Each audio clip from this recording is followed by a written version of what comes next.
విజయారెడ్డి ఉంటది. రైట్. ఒక్కసారి కోటేశ్వరరావు గారితో మాట్లాడదాం ఇదే అంశానికి సంబంధించి. కోటేశ్వరరావు గారు, అంటే విజయారెడ్డి గారి మాటల్లో లేకపోతే అటు బీజేపీ లేకపోతే కాంగ్రెస్ ఏ పార్టీ అయినప్పటికీ అప్పులు చేయడం అనేటువంటి ఒక విషయాన్ని చాలా జనరలైజ్ చేసి చెప్తున్నారు. అంటే అప్పులు చేయడం మామూలు విషయమే కదా అనేటువంటి విషయాన్ని వాళ్ళు చెప్తున్నారు.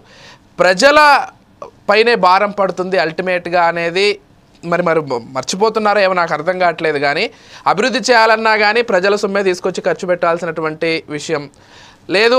అప్పులు చేసి ఏదైనా అభివృద్ధి చేద్దామన్నా కానీ అప్పులు మళ్ళీ తిరిగి ప్రజలపైనే భారం పడేటువంటి అంశం అందరికీ తెలిసిందే.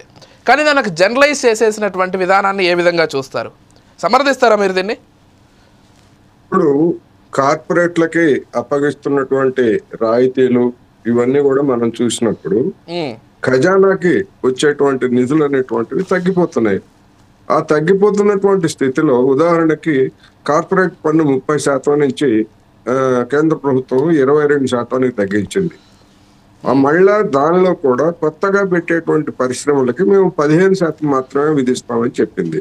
ఈ విధంగా వేళ్ల మీద లెక్కించదగినటువంటి కార్పొరేట్ సంస్థలకి ఈ విధంగా పన్ను తగ్గిస్తూ ఉంటే కేంద్రానికి కానీ లేదా దానిలో వాటా వచ్చేటువంటి రాష్ట్రాలకు కానీ వచ్చేటువంటి నిధులు తగ్గిపోతున్నాయా పెరుగుతున్నాయా? తగ్గిపోతున్నాయి. అందువల్ల కేంద్రం అనుసరించేటువంటి విధానం అనేటువంటిది దీనిలో ఒక ప్రధానమైనటువంటి కారణంగా కనిపిస్తా ఉంది. రెండోది, రాష్ట్రాలు ఎందుకు అప్పులు పాలవుతున్నాయి?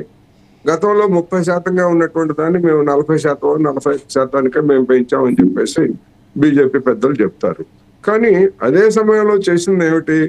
అనేక కేంద్ర పథకాలని రాష్ట్రాలకు బదలాయించారు. అంటే ఒక చేత్తో ఇచ్చి మరొక చేత్తో నిధులు తీసుకున్నట్టుగా తయారైపోయింది పరిస్థితి. అందుకని ఎప్పటికాలు ఇట్టిట్టే అన్నట్టుగా రాష్ట్రాలు అప్పులు చేయాల్సినటువంటి పరిస్థితి అనివార్యంగా వస్తూ ఉంది. సరే, ఇక్కడ ఒక విషయం కోటేశ్వరరావు గారు, సరే రాష్ట్రాలు అప్పులు చేస్తున్నాయి అభివృద్ధి చేసుకునేందుకు, సరే దీన్ని అంగీకరిద్దాం. కాకపోతే మరొక వైపు కేంద్రం కూడా రాష్ట్రాలు చేసిన దానికంటే ఎక్కువగా అప్పులు చేస్తుంది కదా కేంద్ర ప్రభుత్వం కూడా ఇతర దేశాల నుంచి లేకపోతే FRBM నుంచి. దీన్ని ఎలా చూస్తారు? సందర్భం వచ్చింది కాబట్టి నేను అదే చెప్పబోతున్నా. 2004లో మన్మోహన్ సింగ్ ప్రధానమంత్రిగా బాధ్యతలు స్వీకరించే నాటికి మన విదేశీ అప్పు స్వదేశీ అప్పు కూడా 17 లక్షల కోట్లకు పైగా ఉంది. అదే ఆయన దిగిపోయే నాటికి 55 లక్షల కోట్లకు పెరిగింది. ఒక 38 లక్షల కోట్ల అదనంగా ఆయన అప్పు చేసి ఆయన ప్రభుత్వంలో అప్పు చేసి లేకపోతే ఆయన ప్రభుత్వంలో అప్పు చేసి ఎట్లయినా సరే ఏమని అనుకోవచ్చు. 55 లక్షల కోట్లతోటి నరేంద్ర మోడీ గారికి ఖజానాని అప్పగించారు. మరి నరేంద్ర మోడీ గారు 10 ఏళ్లలో చేసిన అప్పెంతో తెలుసా? 129 లక్షల కోట్లు అదనంగా చేశారు. 10 ఏళ్లలో మన్మోహన్ సింగ్ 38 లక్షల కోట్లు చేస్తే నరేంద్ర మోడీ గారు 129 లక్షల కోట్లు చేశారు. అది ఎప్పుడు? ఈ ఏడాది మార్చి 31 నాటికి. మళ్ళా వచ్చే బడ్జెట్ లో మరొక 15.5 లక్షల కోట్లు అప్పు చేయడానికి నిర్మలా సీతారామన్ గారు ప్రతిపాదించారు. ఎందుకు ప్రతిపాదించారు మరి 15.5 లక్షల కోట్లు? ఈ 10 సంవత్సరాల నుంచి పోనీ ఏమన్నా జనం మీద ఏమన్నా భారాలు ఏమన్నా తగ్గించారా? జిఎస్టీ పెంచుతూ పోతున్నారు తప్ప జిఎస్టీని తగ్గించలేదు. అదేవిధంగా అంతర్జాతీయ మార్కెట్లో చమురు ధరలు పడిపోయినప్పటికీ 2022 నుంచి 2022 ఏప్రిల్ 6 నుంచి ఆనాడు ఉన్నటువంటి ధరలు ఎంతైతే ఉన్నాయో అంతే వసూలు చేస్తున్నారు. సెస్ వసూలు చేస్తున్నారు. మరి అప్పటికి ఇప్పటికీ అంతర్జాతీయ మార్కెట్లో ధరలు పడిపోయాయి. అప్పుడు ఏం చెప్పారు?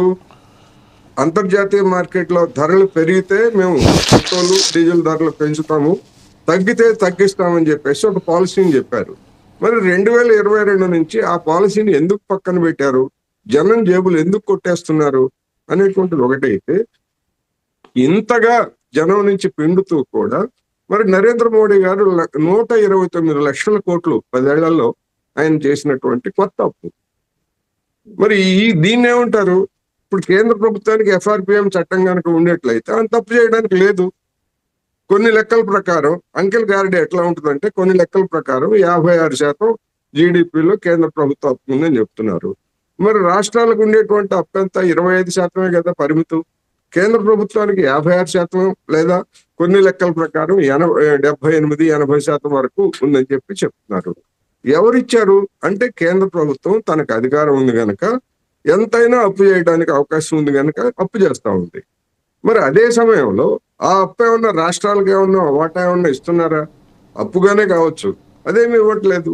మరి ఏం చేస్తున్నట్టు ఇంత మొత్తాన్ని అనేది ఒకటైతే, ఇక్కడ మన వెంకటరెడ్డి గారు కానీ లేదా బీజేపీ పెద్దలు కానీ చేసేటువంటి ఆర్గ్యుమెంట్ అంటే, మనం అప్పుల గురించి ఒకటి, కేంద్ర ప్రభుత్వం అమలు జరిపేటువంటి స్కీమ్స్ డిఫరెంట్, అప్పులు వేరు, స్కీమ్స్ డిఫరెంట్. ఈ స్కీమ్స్ అనేటువంటివి మొత్తం యూనివర్సల్ గా అన్ని రాష్ట్రాలకి లేదా ఫైనాన్స్ కమిషన్ సిఫార్సుల ప్రకారం అన్ని రాష్ట్రాలకి కేంద్రంలో వచ్చేటువంటి ఆదాయంలో, పన్నుల ఆదాయం కావచ్చు, వీటిల్లో కూడా వాటా ఎంతెంత వాటా అనేటువంటి ఒక ఫార్ములా ఉంది. ఆ ఫార్ములా ప్రకారమే ఇస్తున్నారు.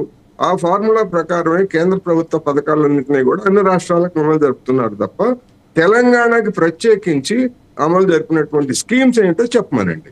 రైట్.